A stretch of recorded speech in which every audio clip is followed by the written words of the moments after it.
ಈ ವಾಹನ ಕಾಲೇಜ್ ಗೊತ್ತಾ? ನಾನು ಅಲ್ಲೇ ಓದ್ತಾ ಇರೋದು.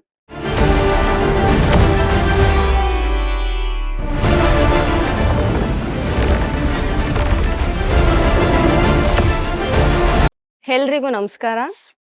ನನ್ನ ಹೆಸರು ಸಾನಿಕಾ. ನನ್ನ ನೇಟಿವ್ ಹಾಸನ್, ಈಗಿರೋದು ಬೆಂಗಳೂರಲ್ಲಿ. So I am studying in BSc first year.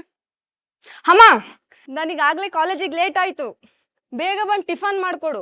ನಾನು ಯಾಕೆ ಯಾವಾಗಲೂ ಡೈಲಿ ಹೋಗಿ ಔಟ್ಸೈಡ್ ತಿನ್ನಲಿ? ಈ ವಾಹನ ಕಾಲೇಜ್ ಗೊತ್ತಾ? ನಾನು ಅಲ್ಲೇ ಓದ್ತಾ ಇರೋದು.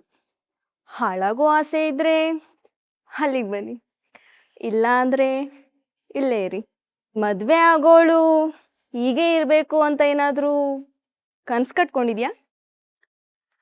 ಹೈಟ್ ಇಟ್ಕೊಂಡೇನು ಉಪ್ಪು ಖಾರ ತಿಂತೀಯಾ? ಮೈ ಕೈ ತುಂಬಿಕೊಂಡು ಲಕ್ಷಣವಾಗಿದ್ರೆ ಸಾಕು. ಹೇ, ನಿನ್ನ ಮನ್ಸಲ್ಲಿ ನಾನು ಏನಂತ ಅನ್ಕೊಂಡಿದ್ಯಾ? ಯಾವಳ ಜೊತೆ ಇರೋ ಥರ ನನ್ನ ಮನ್ಸಲ್ಲಿ ಬರ್ತೀಯಾ? ಹಿಂಗ್ಯಾರೂ ಸೂಟ್ ಆಗಲ್ಲ. ಓಕೆನಾ?